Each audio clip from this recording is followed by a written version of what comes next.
According to the folks who keep track, it costs roughly $31,000 a year per prisoner to house the number of people that we keep in jail in this country, which, as I'm sure most of you know, is a larger number as a percentage of our total population than any other country on this planet.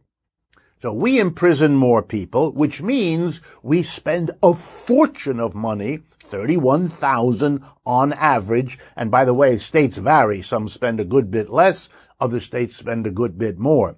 The $31,000 per person per year in prison average gets us what result? Well, there's a word called recidivism.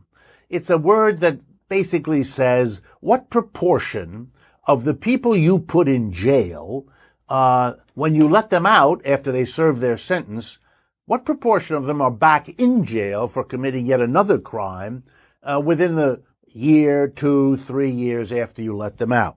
In our country, the recidivism rate is between 2/3 and 3/4. That's right.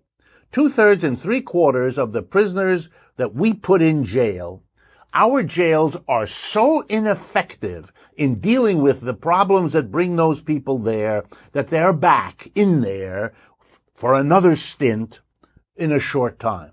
Finally, the horrible treatment of people in jail by one another, by the guards, by the whole establishment, is so much a fixture of our culture that late-night television comedians make a regular habit of joking about what happens to you in jail. And the jokes are not funny when you realize what they are referring to.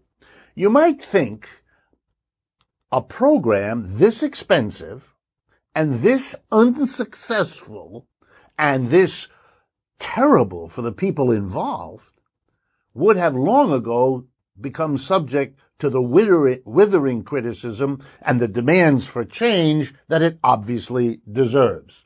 But if you thought that, you're incorrect. It hasn't. The people who are involved in it hold on. The bureaucrats who run it hold on. The government that enforces it holds on. Let me suggest something. And here I'm borrowing from a famous law in Italy called the Marcora Law. This law is about unemployment. I'm going to explain it in a moment, but it could apply to prisoners as well, to convicts as well, to incarcerated people as well. The Marcora Law says to a person, if you become unemployed, you have a choice. Yes, you can get a check every week for a couple of years. We help you out. Or, if you get at least 9 other unemployed people like yourself together, we'll give you the whole 2 years' worth of weekly unemployment checks as a lump sum right now. You and all the 9 or more other unemployed, so together you're going to have a nice bundle of money. We will do that if you use the money to set up a cooperative workplace and commit yourself to make it succeed, to have a job that way, because you're giving a job to yourself. It won't cost the government any more than it would have paid you per week, but it can make a much better result than having you on the dole for 2 years with all that does to your self-esteem and all that does to your skills, etc., etc. It's worked beautifully in Italy since 1985. Well, let's now apply it to the jails of our society. The biggest single problem for incarcerated people is what happens to them, or rather what doesn't happen to them, after they are released. With a record, a criminal record of having been in the jails, it becomes hard, impossible for many to get a job. You have to work in a poor job with poor pay. In other words, you have 2 strikes against you because you're in the prison system, and then you find out you have another strike when you get out.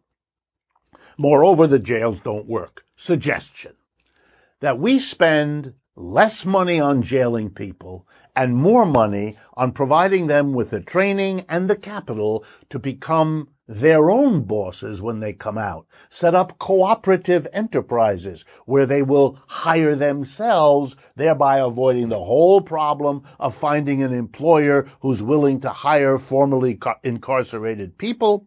Making them able to run and be in charge of their own businesses will show the rest of American society what this model can do. And my guess is many fewer of these people will find their way back into jail because we've come up with a better way of helping them re-enter and function in society than the one in place now.